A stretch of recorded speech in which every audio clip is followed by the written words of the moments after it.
Le fils de Renata, Flavio, est tombé gravement malade et a dû être opéré. Renata est une mère célibataire. Son mari était décédé il y a 2 ans des suites de la même maladie. À l'époque, leur fils avait 8 ans et était très affecté par cette perte. Il y a quelques mois, il est tombé malade à son tour. La maladie lui a été transmise. Aujourd'hui, Renata se bat désespérément pour la vie de son fils. Il était son seul enfant. Renata s'était mariée tôt, elle venait de terminer l'école et n'avait que 18 ans. Son futur mari l'avait frappée par son physique, c'était un bel homme. Renata elle-même était réputée pour sa beauté dans leur petite ville. C'était une fille très séduisante, avec de longs cheveux noirs et de grands yeux bruns. Tous les hommes lui couraient après, mais elle les tenait à distance, estimant qu'aucun d'entre eux n'était digne d'elle. Oui, Renata méprisait tout le monde et les repoussait par sa froideur et sa distanciation. Elle avait très peu d'amis. On lui prédisait une carrière d'actrice, de chanteuse ou de mannequin, mais les choses se sont passées différemment. Lorsque Renata a vu Javier, elle est tombée amoureuse de lui au premier regard. L'homme, de 17 ans son aîné, est lui aussi tombé fou amoureux de la jeune fille. Ils ont entamé une histoire d'amour passionné. 1 mois plus tard, ils ont annoncé leur fiançailles. 1 mois plus tard, ils ont célébré un somptueux mariage. Javier, un homme riche, n'a pas lésiné sur les moyens pour organiser la cérémonie. Tout se déroulait comme dans un beau conte de fées. Les jeunes mariés sont partis en vacances dans les îles et sont revenus heureux et encore plus amoureux. Renata est tombée enceinte presque immédiatement et a donné naissance à un magnifique fils. Elle a dû oublier sa carrière, mais la jeune fille était heureuse. Et elle aimait son rôle d'épouse et de mère. Son mari l'adorait. Il travaillait beaucoup et son entreprise lui rapportait de bons revenus. Lorsque leur fils a grandi et atteint l'âge de 4 ans, Renata a voulu faire autre chose. Elle avait toujours aimé dessiner, et elle a envisagé de faire des études pour devenir artiste. Son mari ne s'y opposa pas et Renata commença à suivre des cours d'art pour se préparer aux examens et s'inscrire à l'université. Tout se passe à merveille. Les professeurs ont félicité la jeune fille et lui ont dit qu'elle était promise à un bel avenir. Renata est entrée à l'université et s'est plongée avec bonheur dans ses études. Elle avait maintenant tout ce dont elle rêvait, un mari aimé et aimant, un enfant, une maison et un travail qui la faisait se sentir vivante. Renata se sentait heureuse et chaque jour lui apportait de la joie. La seule chose qui l'attristait un peu était qu'elle n'avait pas d'amis. Ses amis d'école vivaient loin d'elle. Renata et son mari avaient déménagé dans la capitale dès leur mariage. Les autres filles de son groupe étaient plus jeunes, et Renata ne savait pas de quoi leur parler. En outre, elle se comportait toujours de manière assez réservée et distante. Bien sûr, son fils allait à l'école, mais même là, elle n'arrivait pas à se lier d'amitié avec les autres mères. Elles avaient des centres d'intérêt complètement différents. Cependant, Renata n'était pas trop désespérée. Elle consacrait tout son temps à sa famille et à sa créativité. Au cours de sa dernière année d'études, on lui a proposé un emploi. Après avoir défendu son diplôme, elle était prête à être acceptée comme professeure de peinture dans un studio d'art pour enfants. Après avoir consulté Javier, Renata a accepté d'avoir sa propre entreprise et ses propres revenus, qu'elle pourrait dépenser à sa guise. Comment faire mieux? Renata envisageait l'avenir avec joie et impatience. Et puis l'inattendu s'est produit. Javier tombe gravement malade. Tout l'argent qu'il avait économisé pour acheter une nouvelle maison et développer son entreprise a dû être consacré au traitement. Mais rien n'y fait. Javier s'est éteint comme la flamme d'une bougie à peine allumée. Renata n'arrive pas à croire ce qui se passe. En moins de 6 mois, Javier est passé d'un jeune homme florissant à un vieil homme chétif. Les médecins n'ont rien pu faire. Javier est décédé. Renata a pleuré amèrement cette perte. Elle n'a jamais passé ses examens ni défendu son diplôme. Elle doit rapidement trouver un emploi pour subvenir aux besoins de son fils. Ses parents l'aident autant qu'ils le peuvent, mais Renata ne veut pas dépendre d'eux. Elle a compris qu'elle était seule et que toute la responsabilité de son fils reposait désormais sur ses épaules. Une année s'est écoulée et la femme a réussi à améliorer quelque peu sa situation financière. Elle avait assez d'argent pour payer les factures et les frais de scolarité de son fils, lui acheter des vêtements et même aller au cinéma le week-end, dans des centres de loisirs pour enfants, des parcs d'attractions et aux zoos. La vie reprenait lentement son cours. Renata s'est même remise à peindre, s'y adonnant pendant son temps libre. La blessure laissée par la mort de son mari ne s'est pas encore refermée dans son cœur. Elle l'aimait beaucoup. Elle a déversé toute sa douleur, sa solitude et ses émotions inexprimées dans des tableaux d'une grande profondeur. Tous ceux qui les ont vus ont promis à Renata un grand avenir, en parlant de son talent. Elle pensait déjà à ses propres expositions lorsque soudain un nouveau malheur survint. Flavio tomba malade. Renata est horrifiée. Elle craignait que l'histoire ne se répète et que le garçon ne la quitte à jamais. Elle savait qu'elle ne survivrait pas à une nouvelle perte. Les médecins ont dit qu'il ferait tout ce qu'il pouvait, mais qu'il ne pourrait pas éviter l'opération. Il fallait beaucoup d'argent pour y parvenir. Renata a trouvé un deuxième emploi, mais ce n'était toujours pas suffisant. Elle a donc commencé à vendre les objets que son mari lui avait donnés. Il y avait des décorations en or qui étaient pour elle un souvenir précieux. Elle ne s'en serait jamais séparée dans d'autres circonstances, mais là, elle n'avait pas le choix. Par ailleurs, Renata a contacté ses anciens professeurs d'université pour leur demander de trouver des acheteurs pour ses peintures. Ils ont compris sa situation et ont promis de l'aider. Il ne s'est pas écoulé une semaine avant qu'un mécène assez riche appelle Renata et achète toutes ses peintures. La jeune fille lui en est très reconnaissante, mais l'argent récolté n'est toujours pas suffisant.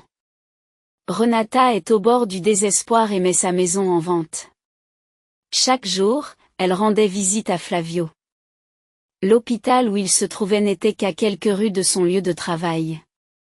Dès qu'elle a dit au revoir à son dernier client, elle a pris son sac et a rejoint son fils à pied. Un jour, juste devant l'hôpital, elle s'est arrêtée à un feu rouge et a remarqué qu'une vieille dame se trouvait à proximité. Apparemment, elle essayait de traverser la route au feu rouge. La grand-mère était très âgée et ne comprenait pas ce qu'elle faisait. Peut-être ses proches étaient-ils déjà à sa recherche. Renata s'est approchée et a demandé à voix haute, « Avez-vous besoin d'aide ?» La vieille dame la regarda et Renata remarqua des larmes dans ses yeux. « Je me suis perdue, » avoue-t-elle. « Ma petite fille et moi sommes allés au magasin et elle m'a demandé d'attendre dans la voiture. Mais elle est partie si longtemps que je me suis inquiétée et je suis partie à sa recherche. Je me suis retrouvée ici. Je dois retrouver ma petite fille. » Renata prend la vieille dame par le bras, lorsque le feu passe au vert, lui fait traverser la rue. Quel était le nom de ce magasin? Oh, je ne me souviens plus. Un grand magasin. Il y avait une vitrine tellement lumineuse. Renata pensa qu'il s'agissait peut-être de l'énorme supermarché au coin de la rue et y conduisit la vieille dame. Alors qu'elle s'approchait du magasin, la jeune fille remarqua immédiatement une jeune femme qui tournait autour du parking en se tordant les mains et en appelant un nom. C'est peut-être la petite fille de la vieille dame, se dit Renata. Elle conduisit la grand-mère jusqu'à la fille. En les voyant, elle s'est arrêtée et a souri joyeusement. Abuela, tu es là. Où es-tu passé? Cela fait une demi-heure que je te cherche. La vieille dame sourit d'un air penaud, comme une petite fille espiègle. J'étais là, dit-elle en agitant la main dans la direction d'où il venait. La vieille dame prend un air innocent. Non, bien sûr que non, ma chérie. Cette jeune beauté m'a beaucoup aidée. La jeune fille remercia Renata, qui sourit et hocha la tête en retour. Remettant la vieille dame à sa petite fille, la jeune femme se précipite à l'hôpital. Flavio devait déjà l'attendre. Renata ne savait pas que quelqu'un l'avait surveillée de près pendant tout ce temps. Lorsque la jeune fille atteignit l'hôpital et entra dans le bâtiment, il attendit un peu et suivit Renata. Le lendemain, la jeune femme avait un jour de congé, le premier depuis des mois. Elle ne voulait pas le prendre, mais son patron, un vieil homme aux cheveux gris nommé Sir Gonzalez, a insisté. Si vous continuez à travailler au même rythme, vous finirez dans un lit d'hôpital à côté de votre fils. C'est ce que tu veux, virgule. Demande-t-il sévèrement lorsque Renata vient lui remettre des documents. La jeune fille secoue la tête. Alors faites en sorte que je ne vous vois pas dans ces murs demain. Va te promener dans le parc ou lis un livre. Et n'envisagez même pas de prendre un poste supplémentaire à votre deuxième emploi. Je m'en rendrai compte. Sir Gonzalez était une dirigeante gentille et juste. Il compatissait avec la jeune femme, connaissant son histoire. Sir Gonzalez avait lui-même perdu sa femme très tôt et ne s'était jamais remis de cette perte. Il se sentait toujours seul et passait presque tout son temps au travail. Cependant, il ne voulait pas que Renata subisse le même sort. Le lendemain, la jeune fille se réveille à 10 heures. La fatigue se fait sentir. Elle se lève et se rend à la cuisine pour se préparer un café. Les heures d'admission à l'hôpital commençant l'après-midi et se prolongeant jusqu'au soir, la jeune femme n'avait pas à se presser et pouvait se consacrer à elle-même pendant quelques heures. Cependant, elle ne pouvait s'empêcher de penser au pauvre Flavio, qui lui manquait terriblement à l'hôpital et qui demandait sans cesse à sa maman quand il pourrait rentrer à la maison. Bientôt, mon petit, bientôt, le rassurait Renata, même si son cœur se brisait de chagrin. Elle fait de son mieux pour se contenir et ne pas montrer à son fils qu'elle a peur de perdre Flavio. Elle devait y croire et transmettre sa confiance au petit garçon. Cela lui donnerait la force de lutter contre la maladie. Renata se répétait ces mots, encore et encore. Malgré tout, elle doit y croire. Et je ne mourrai pas comme papa. Flavio demanda à nouveau, et Renata, se penchant vers lui, l'embrassa doucement sur le front et secoua la tête. Non, bien sûr que non, dit-elle. Tu vivras très, très longtemps. Et qu'est-ce que je serai quand je serai grand, demanda le garçon. Les yeux pétillants. C'était leur jeu favori. Renata savait depuis longtemps qu'il rêvait de devenir footballeur. Tu joueras pour notre pays et tu établiras le record du monde du plus grand nombre de buts marqués. C'était la réponse que le garçon s'attendait à entendre à chaque fois. Et lorsque Renata lui répondit, son visage s'illumina d'un large sourire heureux et il s'endormit paisiblement. Renata quitta lentement la pièce, retenant ses larmes, et rentra chez elle. Elle savait que cela se reproduirait aujourd'hui et demain. Et cela donnait un peu de stabilité à son monde ébranlé. Si seulement je pouvais vendre la maison et réunir la somme restante pour l'opération, pensait Renata. Elle attendait chaque minute des appels d'acheteurs, mais il n'y en avait pas. Bien sûr, la maison était chère et située dans un quartier très prestigieux. Renata espérait cependant que les acheteurs se manifesteraient très bientôt. À ce moment-là, alors qu'elle réfléchissait en sirotant un café dans une tasse de porcelaine blanche, elle entendit le son d'un message. La jeune fille sursaute de surprise et s'empresse d'attraper le téléphone. « S'il vous plaît, que ce soit les acheteurs, » murmura-t-elle à voix basse. Elle ne connaissait pas le numéro d'où provenait le message. Renata commença à le lire, lorsqu'elle eut terminé, des larmes coulèrent sur ses joues. Elle ferma les yeux et les souvenirs de sa jeunesse tournoyèrent autour d'elle dans un tourbillon d'images lumineuses d'un passé lointain. Elle avait 17 ans lorsqu'elle a vu pour la première fois ce modeste garçon aux cheveux roux. Sa famille venait d'emménager dans leur ville et il était le nouveau dans la classe de Renata. Lorsqu'il est entré maladroitement dans la classe, tous les regards se sont tournés vers lui. Il avait un visage ouvert et simple, avec des taches de rousseur, et il boitait. Comme Renata l'a appris plus tard. Il boitait à la suite d'une blessure survenue dans son enfance. Je vous présente Raphaël Silvio. Il va maintenant étudier dans notre classe, a présenté Sonora Sanchez, l'ancienne enseignante. Elle était très gentille et joyeuse, et elle voulait que les enfants acceptent Raphaël dans leur groupe.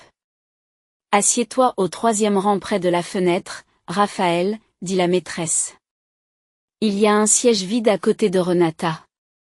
Renata s'asseyait toujours seule parce que ses amies, des filles aussi belles et populaires qu'elle, étaient dans une autre classe.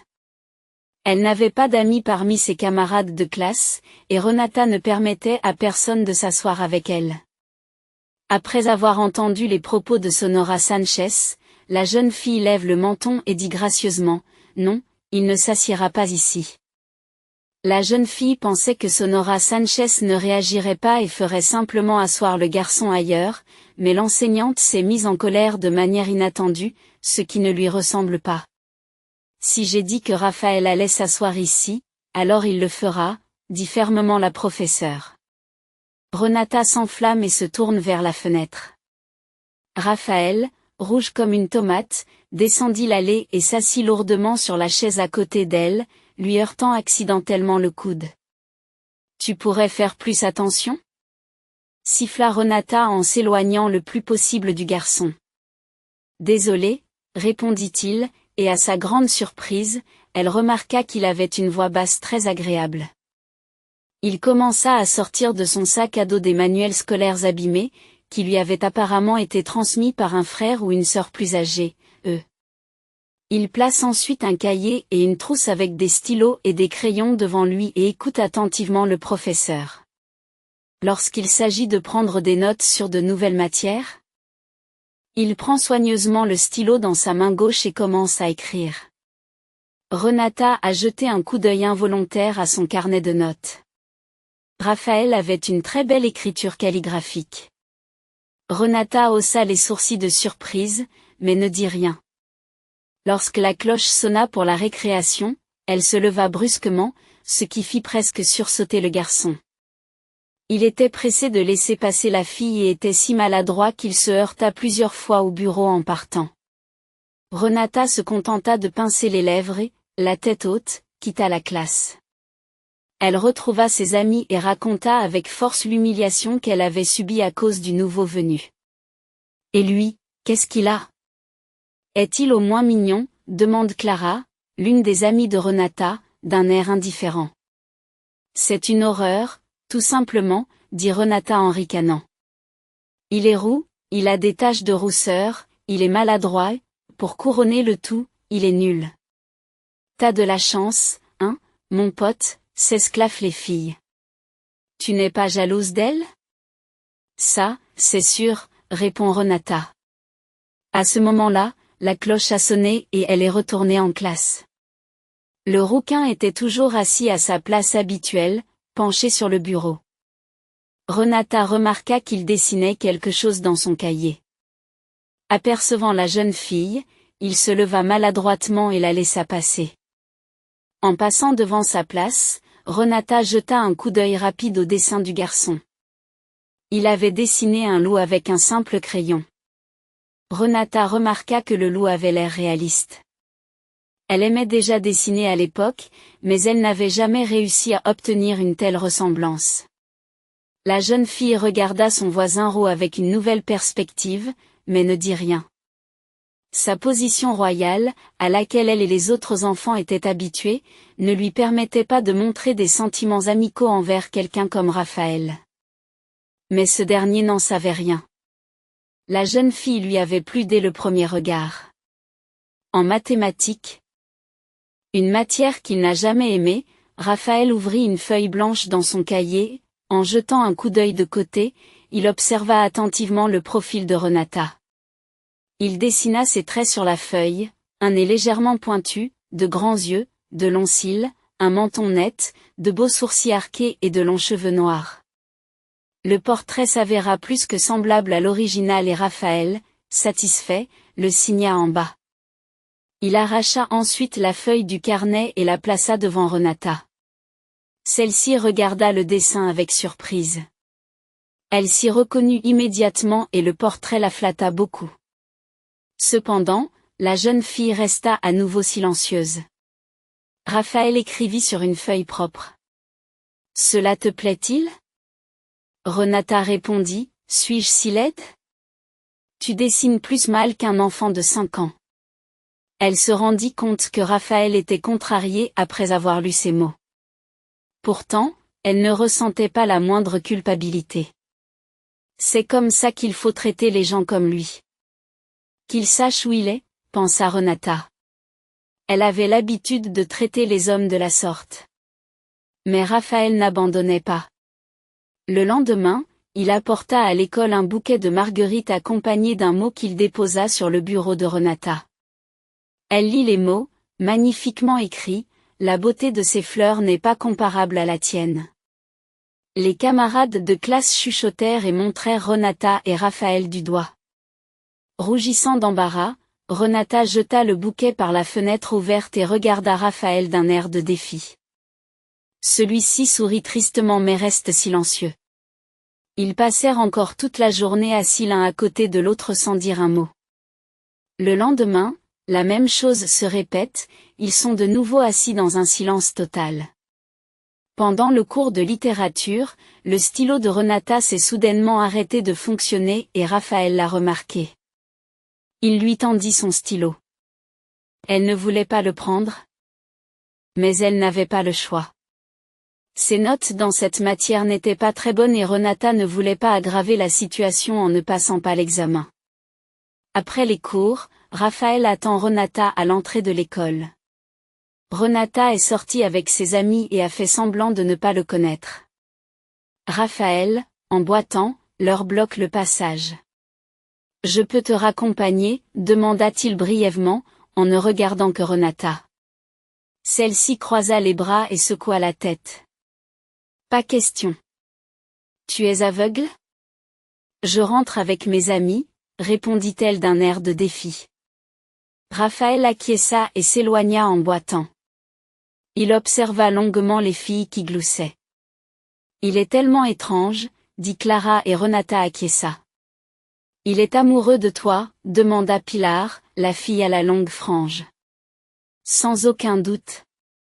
Renata confirme d'un air sombre. Oh, c'est pas vrai.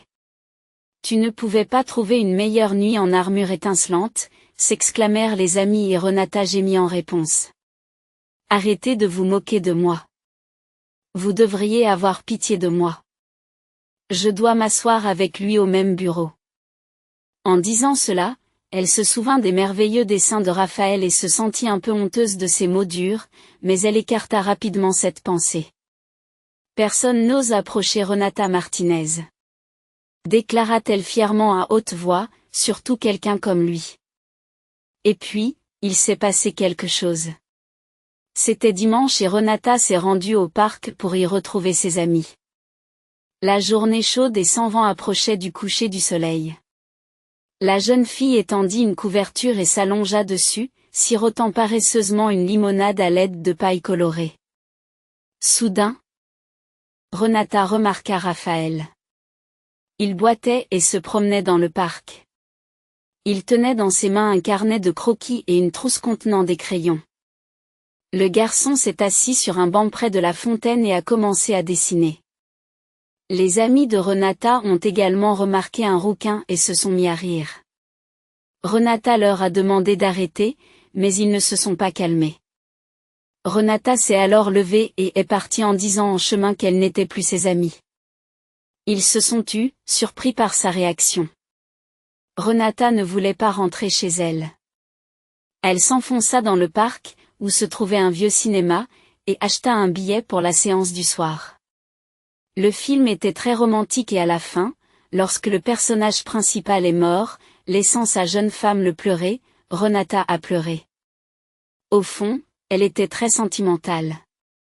À ce moment-là, elle ne savait pas que le destin lui ferait vivre quelque chose de semblable dans la vie réelle. En sortant du théâtre, Renata respire à plein poumon l'air chaud du soir, imprégné du parfum des fleurs, et rentre chez elle en jetant une écharpe sur ses épaules.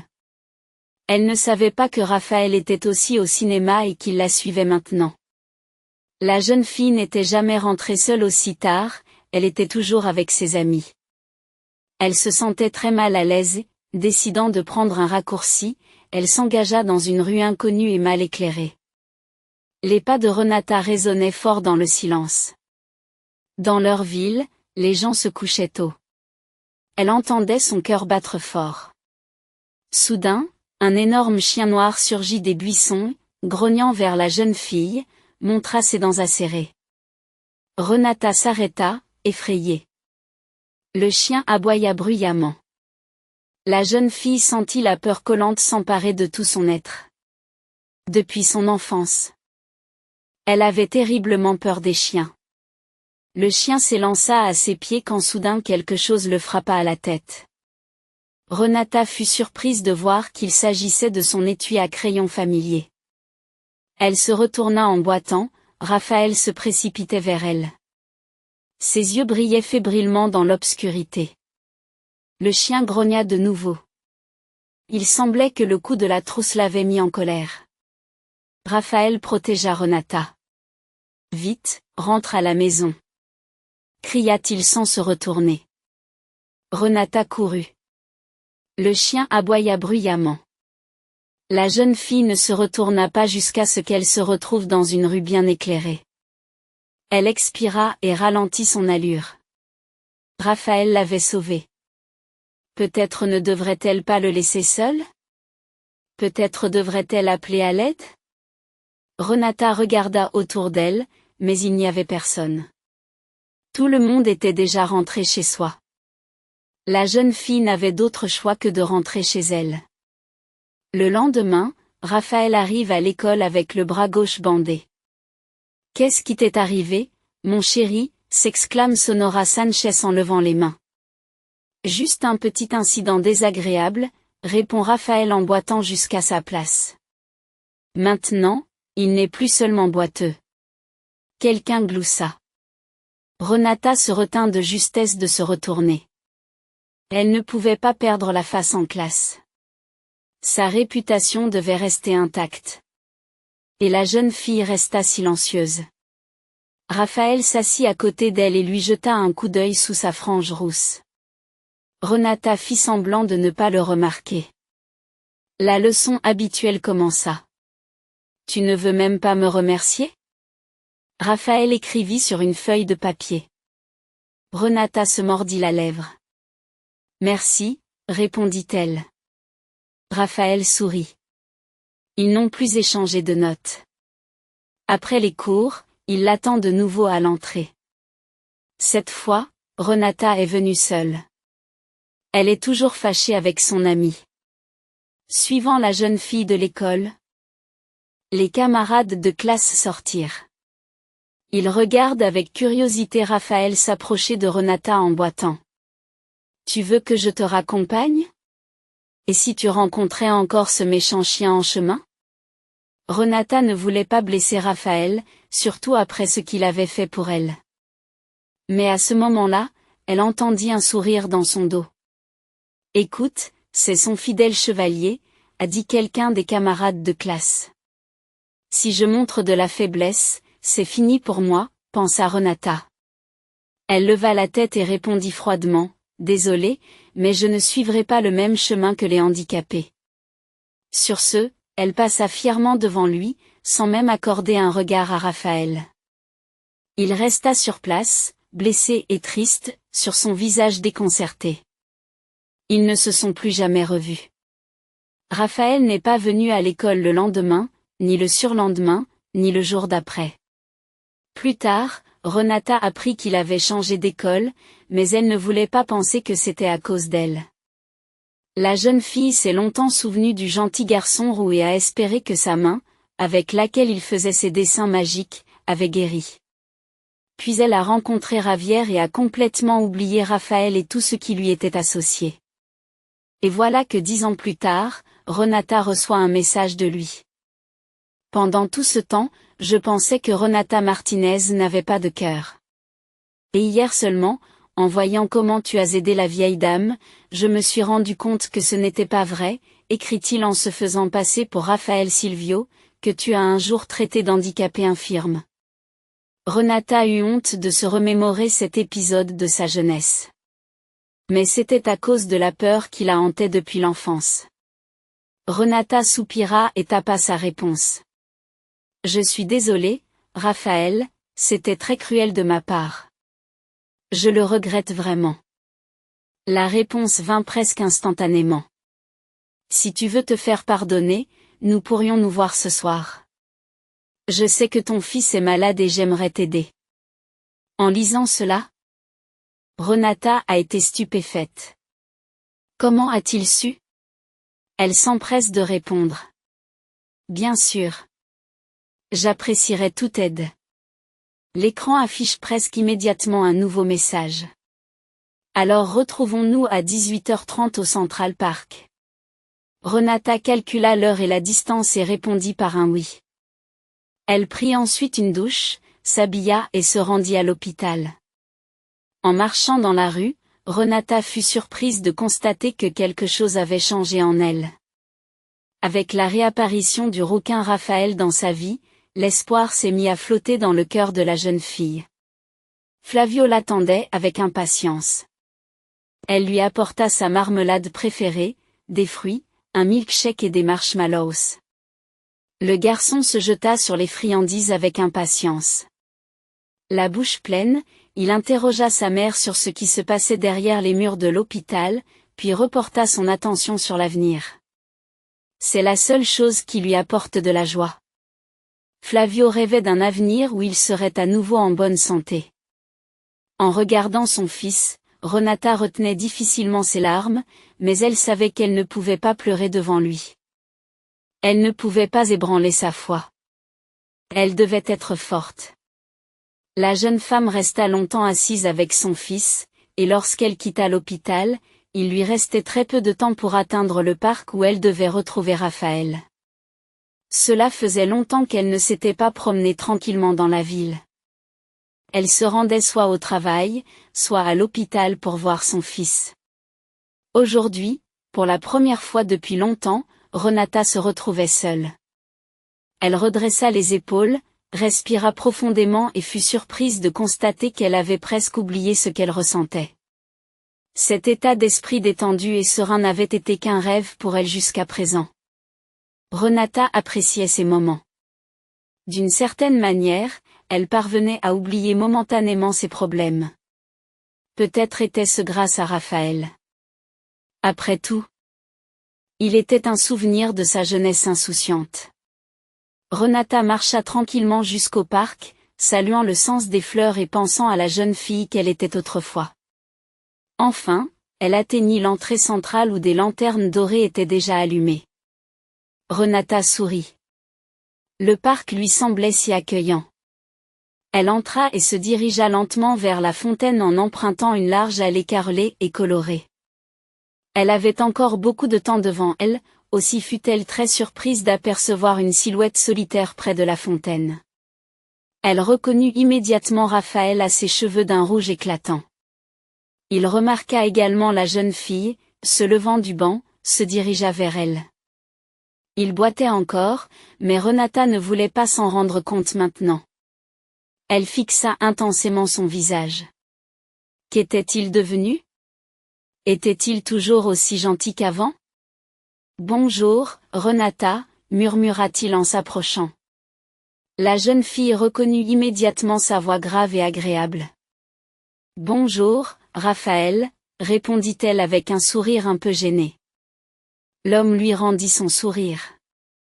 Tu m'as appelé par mon nom pour la première fois, admit-il. L'homme n'avait pas beaucoup changé. Renata pensait même qu'il portait la même chemise simple et le même pantalon qu'à l'école. Bien sûr, ce n'était pas possible. Raphaël avait grandi et était devenu encore plus grand, mais il n'avait pas changé de style. Ils s'assirent sur le banc, mais la conversation ne s'engagea pas. Le passé se dressait entre eux comme un mur, la blessure que Renata avait causée à la scène de Raphaël restait en suspens. Renata jeta résolument ses longs cheveux derrière elle, comme pour tenter de rompre le silence. Raphaël, je te dois des excuses. Je me suis mal comportée. Tu m'as sauvé de ce chien vicieux au prix de ta vie et de la mienne. J'ai été tellement ingrate, écouta Renata en silence, en inclinant légèrement la tête. Je n'ai pas pu dessiner pendant longtemps, avoua-t-il. Ma main ne voulait pas guérir. Je suis vraiment désolée, répéta Renata avec sincérité. Mais pourquoi, demanda Raphaël après un long silence. Renata le regarda avec confusion. Pourquoi voulais-tu paraître froide et arrogante? Je voyais bien qu'au fond de toi tu étais différente, continua l'homme dans sa réflexion. Renata baissa la tête. C'est à cause de ma mère, dit-elle à voix basse. Raphaël haussa les sourcils, confus. Qu'est-ce qu'elle vient faire là-dedans? La Fontaine murmura doucement derrière eux. Renata prit une grande inspiration et commença à parler. Quand ma mère était à l'école, il lui est arrivé quelque chose de terrible. Elle est tombée amoureuse d'un camarade de classe en dernière année, mais il l'a trompée. Pour lui, ce n'était qu'un jeu. Ma mère est tombée enceinte. Heureusement, elle avait un meilleur ami qui l'aimait beaucoup. Lorsqu'il l'a découvert, il lui a offert sa main et son cœur pour sauver la situation. Ma mère a accepté et l'a épousé. Puis je suis née. Et l'ami de ma mère est devenu mon père. Je ne l'ai su qu'à l'âge de 13 ans, mais un jour, ma mère a pris son courage à deux mains et m'a tout raconté. Elle avait très peur qu'il m'arrive la même chose. Le visage de Raphaël se crispa, Renata pouvait le voir à la lumière vive des lanternes. Il serra involontairement les poings en écoutant la jeune femme. Ma mère m'a conseillé de me comporter de manière froide et distante pour qu'aucun homme n'ose m'approcher de près. C'est ainsi que je suis devenue une reine qui ne doit jamais descendre de son piédestal. Et puis tu es arrivé. Un homme ordinaire. Les reines ne se lient pas d'amitié avec des gens comme vous. Si je me l'étais permis, je serais devenue une fille très ordinaire. Et c'était dangereux. J'avais vraiment peur de répéter le destin de ma mère. Raphaël se contenta de hocher la tête en guise de réponse. Maintenant, je comprends tout, répondit-il amèrement. Je ne t'en veux plus. Chacun a sa propre histoire derrière lui. Tu as bien fait d'essayer de te protéger. Mais on ne peut pas échapper au destin, et je suis quand même tombée amoureuse, même si ce n'était pas d'une camarade de classe. J'ai eu plus de chance que ma mère. Il s'est avéré être quelqu'un de bien. Dit Renata, mais l'amertume et la tristesse résonnaient dans ses paroles. Tu es toujours avec lui, demanda doucement Raphaël, sans remarquer le ton déçu de la voix de la jeune femme. Il est décédé. Renata dit simplement, Raphaël lui serra doucement la main. Je suis désolée. Chuchota-t-il. Renata acquiesça en silence. Maintenant, j'ai très peur de perdre mon fils. Chuchota-t-elle à voix basse. Raphaël lui serra la main encore plus fort. Renata, je suis désolé, mais hier, je t'ai suivi. Il avoue. J'ai été surpris quand tu es entré dans le bâtiment de l'hôpital. J'ai pensé que tu y travaillais peut-être. Je voulais vraiment savoir quelque chose sur toi et sur ta vie. Peut-être as-tu déjà compris que je ne t'avais pas oublié. Renata s'est enflammée. Je ne pensais pas que tu te souvenais encore de moi. Raphaël baissa la tête, honteux. Il me semble qu'il n'y a pas un jour où je n'ai pas pensé à toi. Tes yeux, tes cheveux, ton sourire, tout cela a laissé une trace indélébile dans mon cœur, avoua Raphaël, et Renata le regarda avec étonnement. Mais je ne veux pas que tu t'attardes là-dessus. Je ne suis pas là pour te pousser à faire quoi que ce soit. Je veux vraiment t'aider, poursuit-il. Renata savait que Raphaël disait la vérité. Elle l'écoute attentivement. Hier, je t'ai suivi à l'hôpital et j'ai demandé de tes nouvelles à la réception. La réceptionniste était surprise et hésitait à dire quoi que ce soit, mais je lui ai expliqué que j'étais un vieil ami à toi et que je voulais juste t'aider. Elle a alors presque pleuré et m'a dit que votre petit garçon était malade. Oui, Sonora Domingo a un grand cœur et est très sentimental, a reconnu Renata.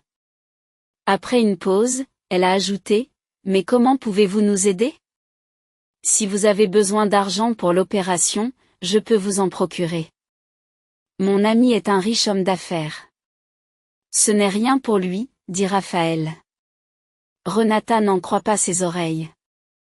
Raphaël, tu es sûr? C'est une somme considérable. L'homme acquiesce fermement. J'en suis sûr. Il va nous aider. Renata s'illumine de bonheur, incapable de se contenir, serre Raphaël dans ses bras. Elle lui dit, je te remercie. Tu es un véritable ange. Mon ange gardien. Chaque fois que tu apparais dans ma vie, tu me sauves.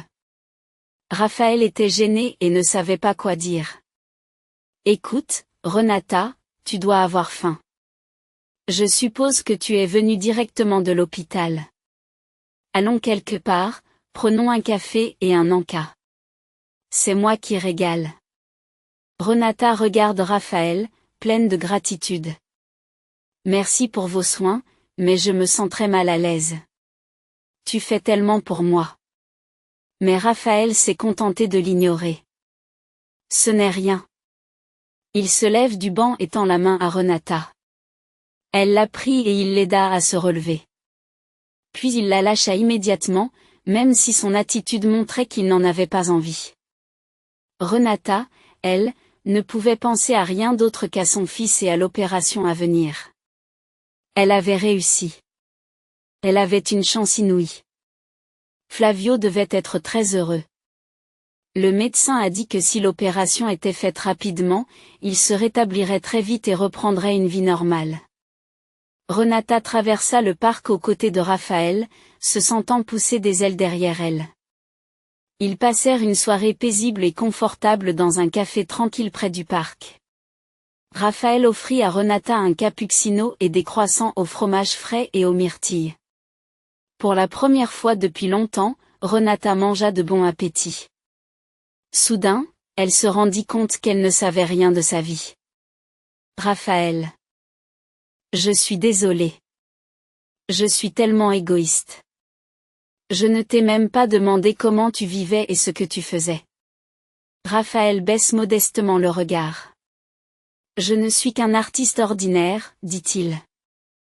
Oh, c'est merveilleux, s'exclame Renata. Je t'envie tellement. De l'envie à l'état pur, bien sûr. Moi aussi, j'ai fait des études pour devenir artiste. Mais je n'ai jamais terminé l'université. Tout en parlant, elle ravale la boule qui s'est formée dans sa gorge. Raphaël comprit tout et changea rapidement de sujet. Alors, quel genre de tableau fais-tu, demanda-t-il. Renata secoue la tête et prend une myrtille dans son assiette. Aucune pour le moment. Avant, je déversais mes émotions insatisfaites sur la toile. Raphaël hocha la tête en signe de compréhension. Il regarda Renata avec admiration, l'amour brillant dans ses yeux. La jeune femme ne le remarqua pas, trop absorbée par elle-même. Puis-je voir ce que tu as créé, demanda-t-il prudemment. Renata secoue la tête. J'ai vendu toutes mes peintures.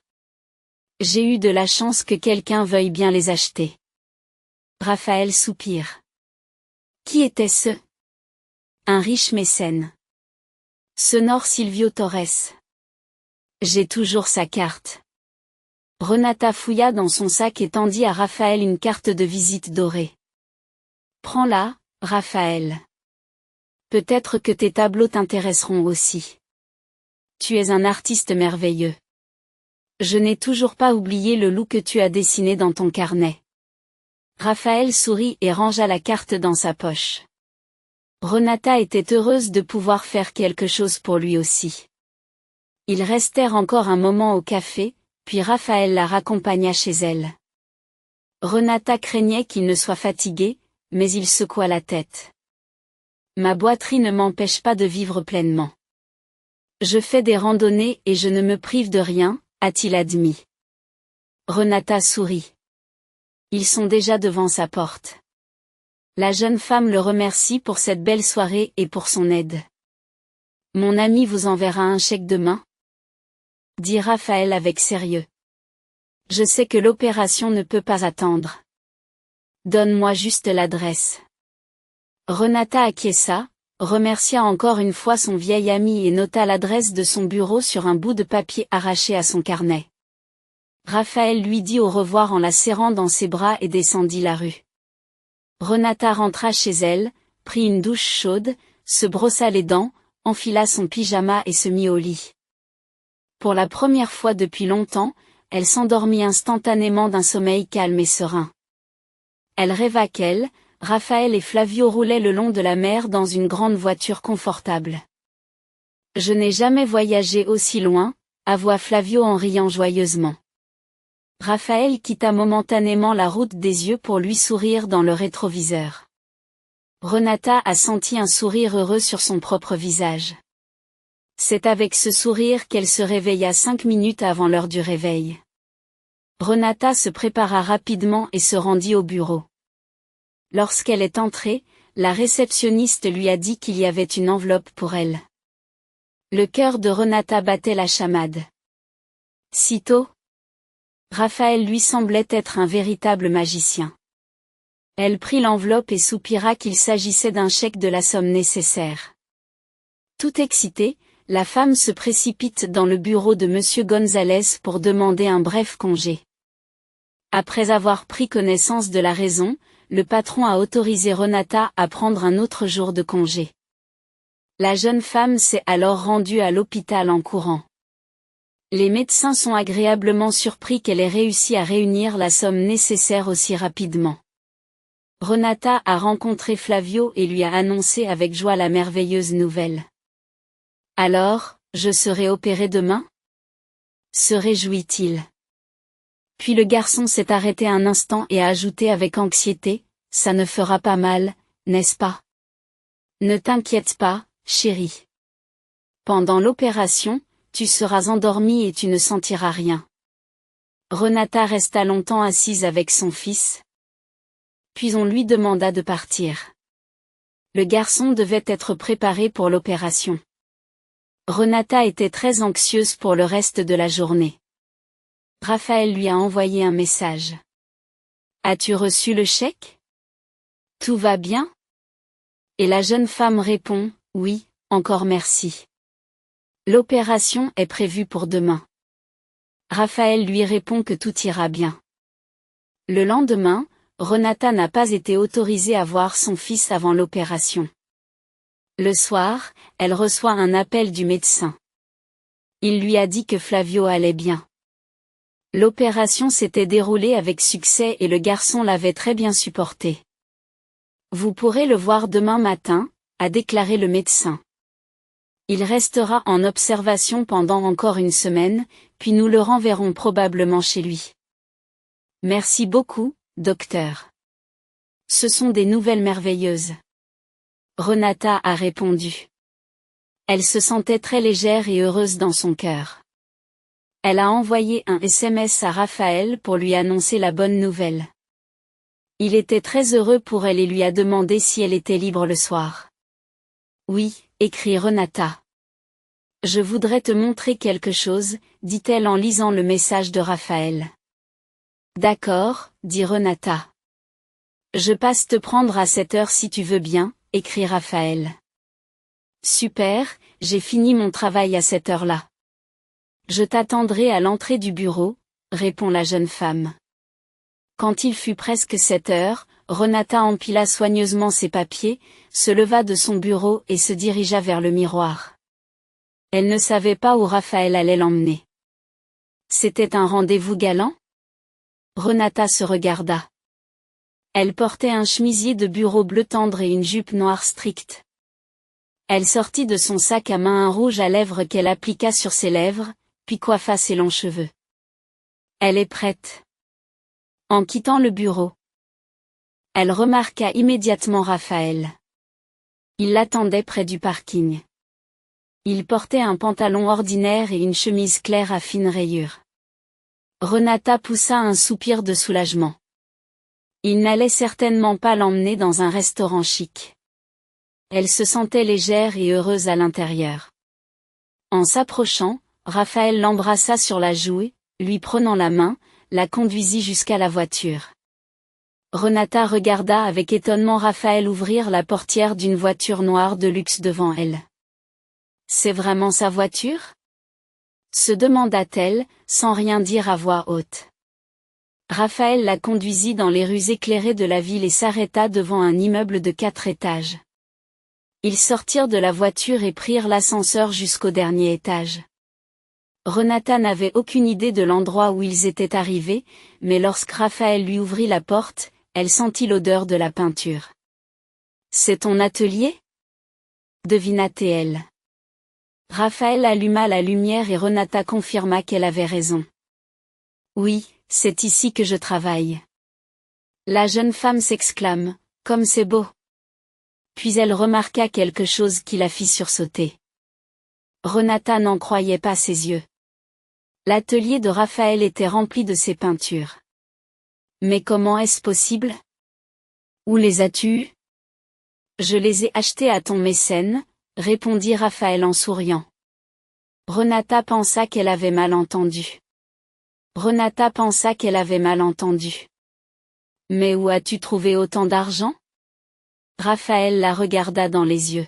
« Je dois t'avouer, Renata, que je n'ai pas d'homme d'affaires. Je n'ai pas d'ami homme d'affaires. C'est moi qui t'ai envoyé ce chèque. » Renata se couvrit la bouche avec sa main, surprise. « Oui, je suis devenue très riche grâce à mes toiles. Elles se vendent très cher. Aujourd'hui, je dirige ma propre entreprise de vente d'œuvres d'art, mais je passe le plus clair de mon temps à peindre. »« Vous êtes si impressionnante, » dit Renata, admirative. « Tu peux aussi réaliser ton rêve et continuer à peindre ?» dit Raphaël avec passion. « Je t'aiderai certainement. » Renata se rapproche. « Mais pourquoi fais-tu cela ? » demanda-t-elle à voix basse. Raphaël la regarda profondément dans les yeux et osa passer sa main dans les cheveux de Renata. « C'est juste que... je t'aime. » Sur ces mots, il se rapprocha d'elle et l'embrassa, et Renata répondit à son baiser. Elle réalisa alors que son rêve d'un voyage à la mer allait définitivement se réaliser. Chers téléspectateurs, si vous avez aimé cette histoire, soutenez la vidéo en l'aimant et en laissant un commentaire. Merci beaucoup.